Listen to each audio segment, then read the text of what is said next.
Today's video is very telling. Everything we've been talking about on this channel has been tied together into this one segment. So what I'm going to do is not interrupt it. I do not disagree with any part of it. So please enjoy, and I will make a few final comments at the end of it. Home truths for housing. Prices falling at the fastest pace since the GFC as new credit laws make it harder to get a loan. The big fall in house prices continues to accelerate, with the real estate market in the weakest condition since the global financial crisis. The slide is due in part to fallout from the Royal Commission. And with the banks now being forced to share more data about how much people have borrowed, it's going to get even tougher to get a loan, possibly forcing prices even lower. Here's Carrington Clark. Developers who were betting on house prices staying sky high might be brought back to earth by the latest numbers. This correction, particularly the pace of it, will teach people that it's not just a one-way bet going on the housing market. And obviously for the last 25, 30 years, it largely has been.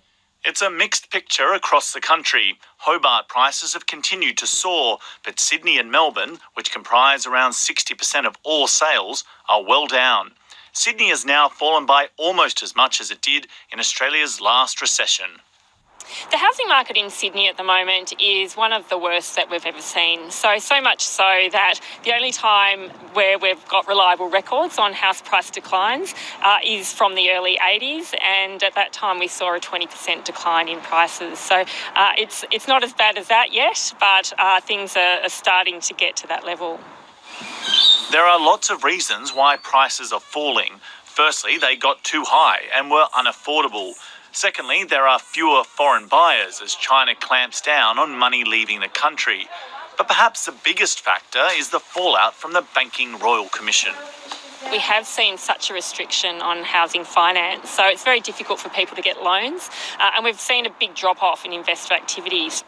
And a system change underway means it's only going to get harder to get loans. Previously, a credit history only held limited information like missed repayments on loans. But with comprehensive credit reporting, it will now show full details of all loans. The banks have already started sharing more data, but by mid-next year, the big banks will be sharing all information on their clients' loans. It's going to mean the banks have a fuller picture, and that at the margin, probably most borrowers will be able to access less credit than they would have previously. It doesn't really have that much. UBS says banks will be increasingly focused on a borrower's total debt level, and says some people might find themselves in trouble. If you're trying to refinance, you may find that you don't qualify for the same level of debt as you previously did, which is something we've seen already, that many borrowers who bought in 2015, 2016 and are looking to refinance at lower rates don't actually qualify for the same size loan as they did previously. Sold to you at $1 million. There's no sign yet that the market has hit rock bottom. Auction clearance rates are continuing to plummet, now pushing towards 40%. Falling house prices are affecting the broader economy too. New data out today shows the pipeline of construction is slowing.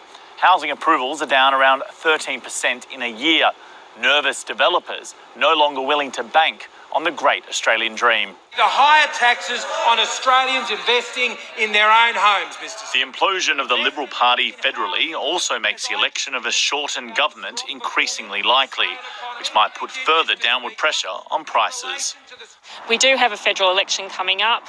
While that will provide more certainty going forward, if we see a change in government, we see changes to capital gains tax concessions, changes to negative gearing, that will also lead to further declines in prices. Home truths for borrowers already struggling under a mountain of debt. I promised I wouldn't interrupt, so I didn't. I'm just going to draw your attention to one graph. Is that back in 1991, Sydney home prices fell by 9.6%. They're about there now, 9.5%. However, if we go back to 1991, we would remember, or we can look it up for the people who are a bit younger than yours truly. We know that the unemployment back then was about 9-10%, maybe more. Maybe I'm making a mistake. I'm just too lazy to look it up, but I'm sure it was at least about double than what it is now at 5%. right now in 2018. We also know that all the indicators, forward-looking indicators, have not happened. So this property market pullback has come on the back of just bad news and expectation of things changing, like Labour government coming into power next year, changing laws for capital gains, negative gearing. We also know that Chinese have stopped buying, yet the unemployment's still very good, the job market's good, yet we've seen this pullback, and there's a lot more to come. Again, my prediction is 40% at least, peak to trough. Thank you for watching, and we'll speak again next time.